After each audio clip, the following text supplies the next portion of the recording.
So we're going to finish up today's discussion on index of refraction and geometric optics. And so we talked last time about index of refraction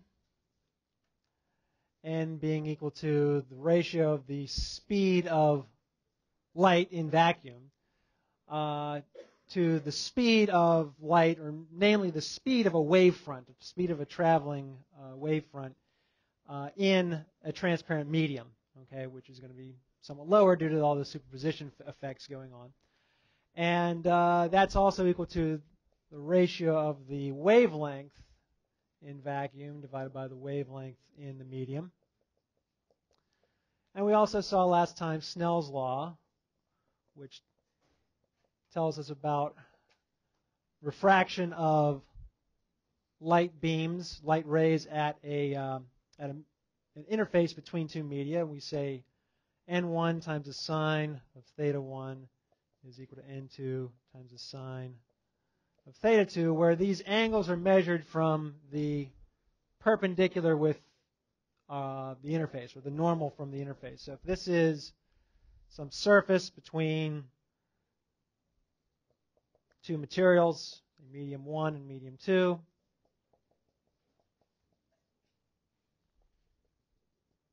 and you have a light ray that's traveling through here. Get a better marker than that.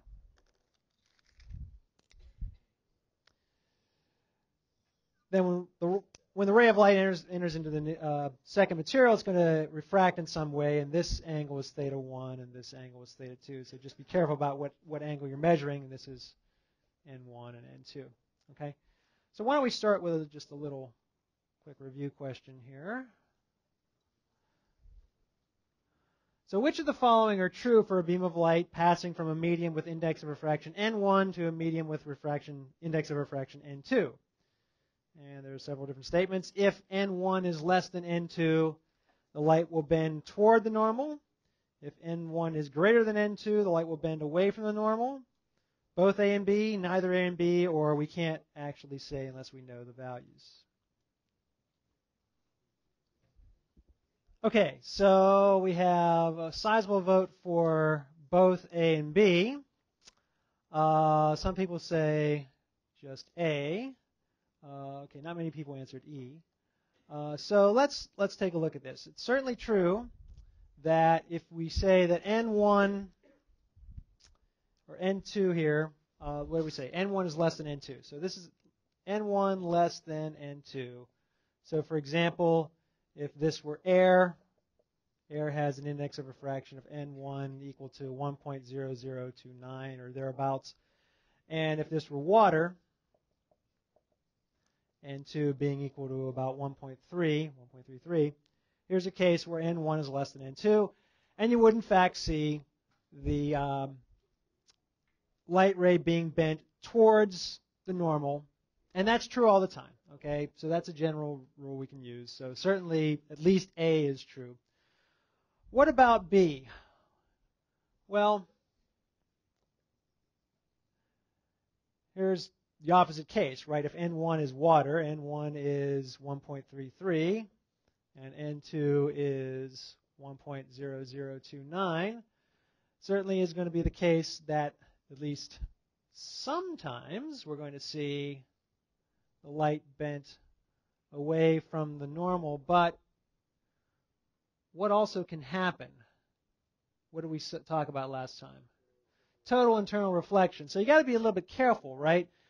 It's not going to be the case that always the light is going to be, or in fact, it's not always going to be the case that you have refraction, right? And if you reach some critical point, you're not going to have refraction anymore. You're going to have total internal reflection. And how do we calculate that critical point? What's the condition?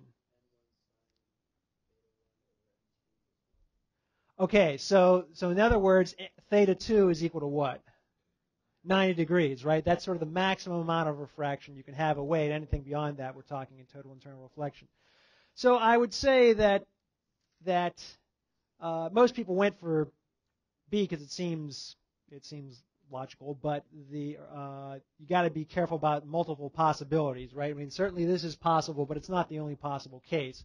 This really is the only possibility here. Except for the case where there's no refraction at all if you have the light ray entering straight down in perpendicular to the surface. But in this case, you could have refraction away from the normal, or you might have no refraction at all. Okay, so that's going to be true for cases where it goes from a higher to a lower index of refraction. So if we look at that critical case, at least for the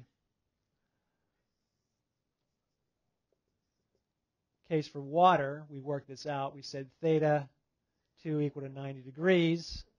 So N1 sine theta 1 equals N2 sine 90. Sine 90 is just 1. We could figure out this critical angle for any two indices. And so we worked it out for N2 being 1.33 and N1 being 1.0029. And for water, the angle for air water interface, the critical angle is 49 degrees. So which of these is true? You have in which case will total internal reflection occur? Beam of light in water at 49 degrees to the normal encounters water-air interface.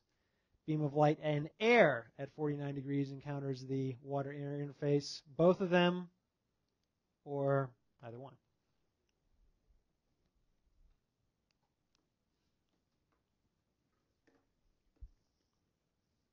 Okay.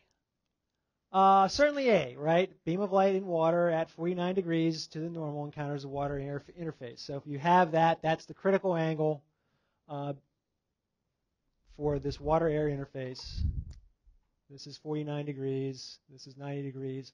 So any larger angle than that is going to cause total internal reflection. But what about the other direction?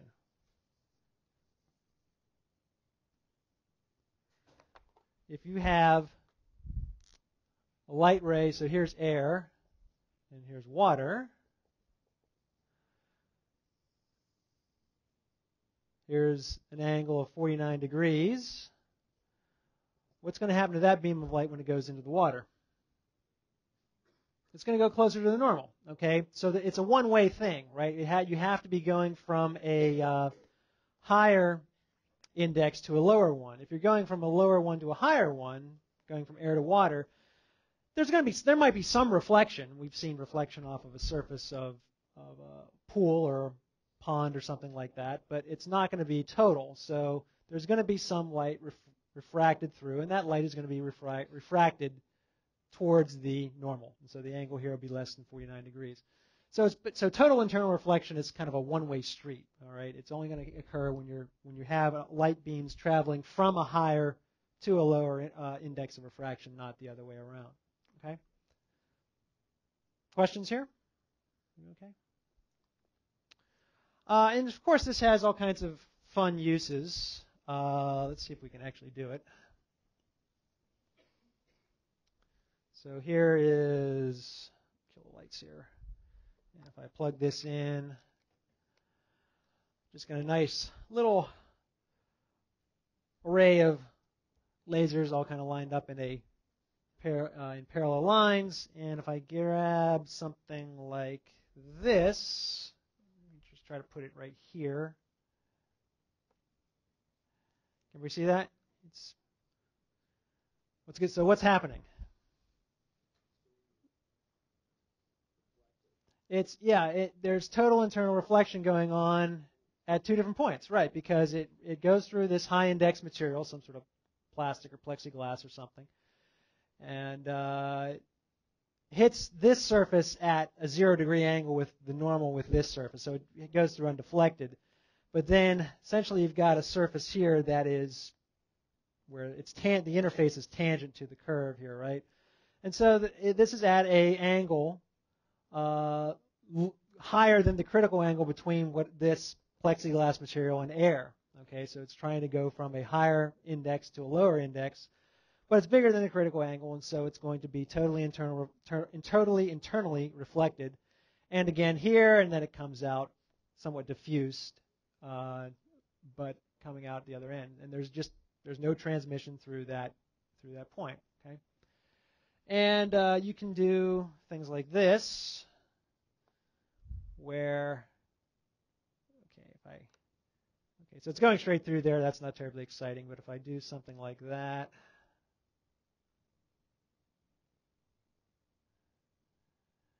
and you basically can make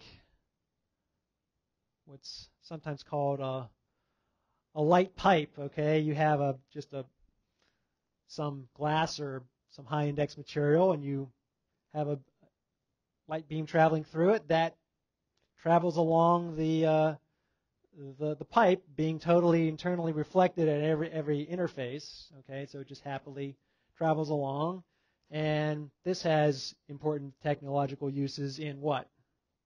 Fiber optics, right? And so we've got ourselves here a fiber optic Christmas tree, right? Because that's the most important application of fiber optics, right? And if I plug this in, well, it would help if I plugged it in.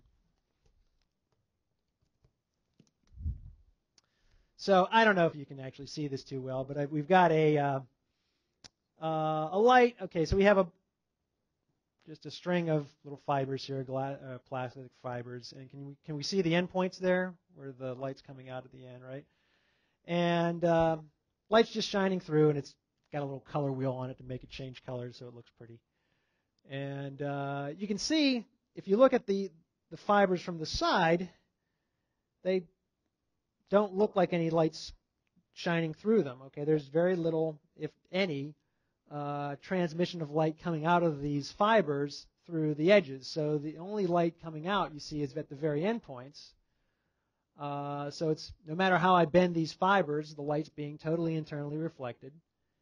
And so we can get a light signal to propagate along a wire, a tube, basically. And so that's useful for communication purposes, sending data, cable TV, etc., telecommunications through in a way that has very, very low transmissional losses. Okay, it's much better than electric currents in that regard because you don't have a lot of power loss. So that's important technological application.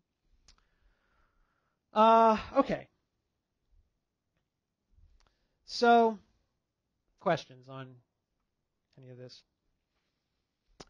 In terms of what we're actually going to cover for homeworks and exams, we're pretty much done at this point. Okay, so what I'm going to talk about for the remainder of this class, you can think of as sort of just cultural enrichment, because there's no more homework to do, and the material in terms of what you're responsible for on the test, on the final exam, pretty much up through index of refraction, Snell's law, total internal reflection. You should expect a question or two on that on the exam.